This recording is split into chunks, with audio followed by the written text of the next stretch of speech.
It's all Ben can do not to open his own window and yell across Division Street to the kid. Be careful. The words are in his throat. Where are your parents? But he can see the parents, too.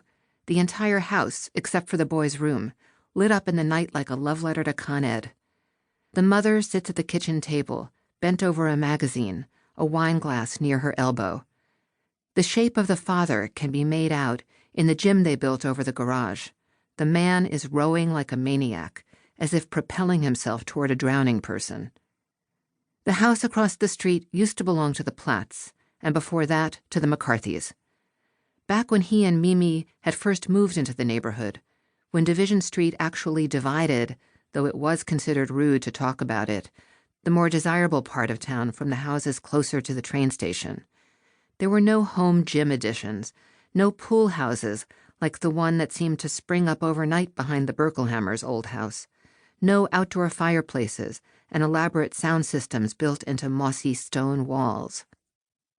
A lone car slowly makes its way down Division and turns on Poplar. In the distance, the yowling of a cat. The stiff leaves from the holly bush scrape against the kitchen window downstairs. Ben had meant to ask the gardener to dig it up last fall before it rotted any more of the house's old clapboards, but with everything else going on, it had slipped his mind. Now, it's about to be somebody else's problem. The new owners, a couple he hasn't met, are relocating from Cleveland, along with 2 small children, and one of those sad-eyed basset hounds. So this is how he's going to spend this last night, then. Wrapped in his flannel robe, gazing out his bedroom window, absorbing every sight and sound of this place where he has lived more years than any other. He is committing it all to memory. 40 years. He and Mimi used to make fun of people who would say treacly asinine things like, "It all goes by so fast."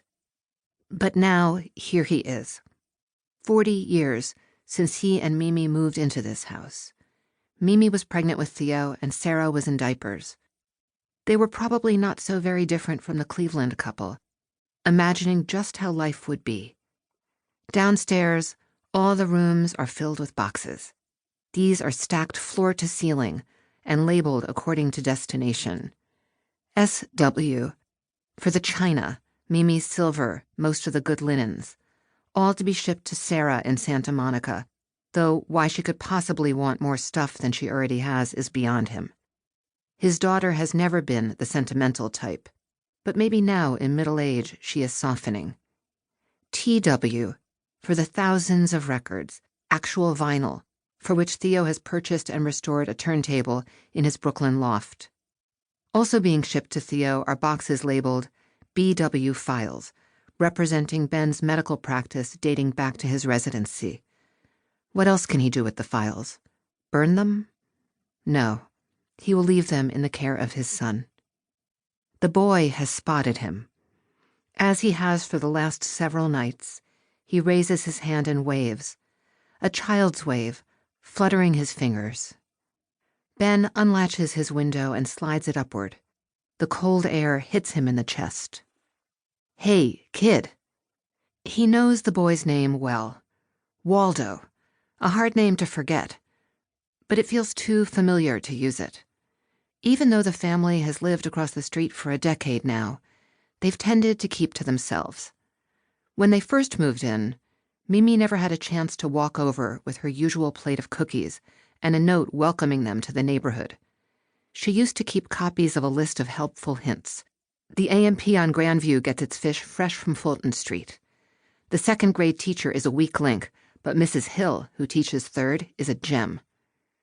Ben can see Mimi still, as she was during those years of what they now call parenting, as if describing an activity like jogging or hiking.